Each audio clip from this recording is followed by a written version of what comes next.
Hello, everyone. My name is Liesl Klages, and I'm going to analyze the psychological state of the protagonist in the film Black Swan.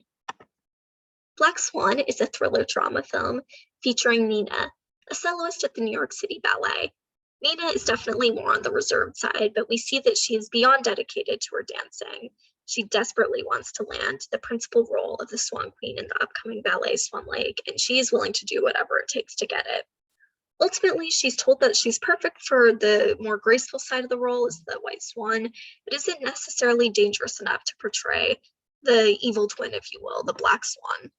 Ultimately, she convinces the director to give her a chance, and she wants to prove herself and reach absolute perfection in her dancing.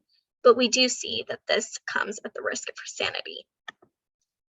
Obsessive compulsive disorder is a struggle for Nina throughout her journey. This includes the obsessive side of things. She experiences all of these intrusive, unwanted thoughts. And there's the compulsive aspect of it as well. She engages in multiple repetitive, ritualistic behaviors. More specifically, she must deal with body dysmorphia, which is a type of OCD in which a person is preoccupied with a perceived flaw in physical appearance.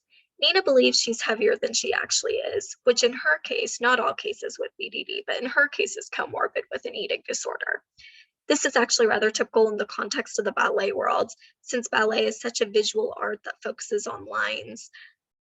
Dancers feel the need to maintain a certain weight in order to succeed in the industry. There's definitely a stigma over the ideal ballet body. And since ballet focuses on achieving perfectionism and technique anyway, it will become very easy for Nina to obsess over. Evidence of this is Nina's excoriation disorder, which is essentially skin picking.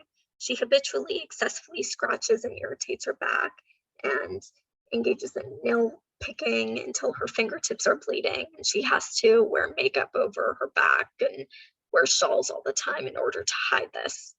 In terms of the BDD, we see her adamantly refuse to eat. There's a scene in which her mom gets her a cake to celebrate her landing the role, and she very adamantly doesn't just say no thank you, but refuses to eat in general.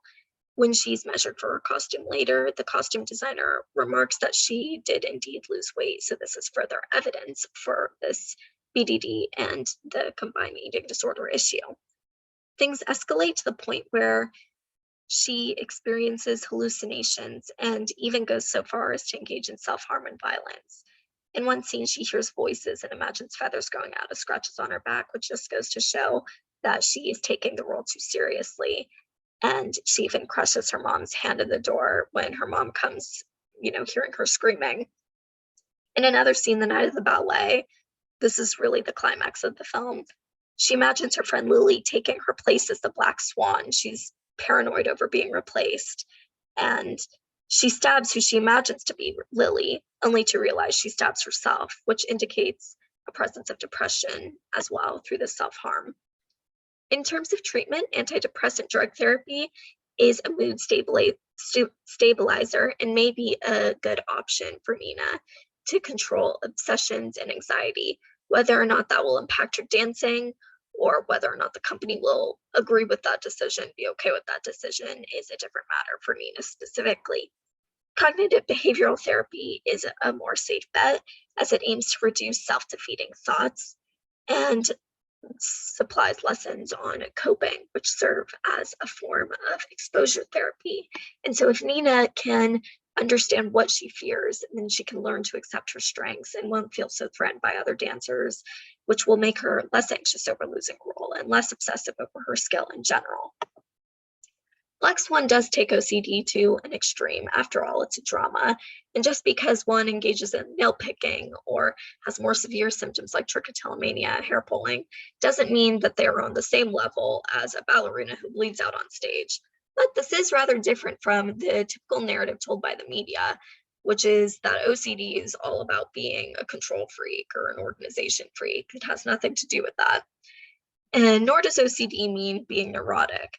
People don't see the nail biting or the BDD or the things that really go on behind the scenes. It's not as widely depicted as disorders like depression, but that's what makes it much more important to understand what OCD truthfully entails.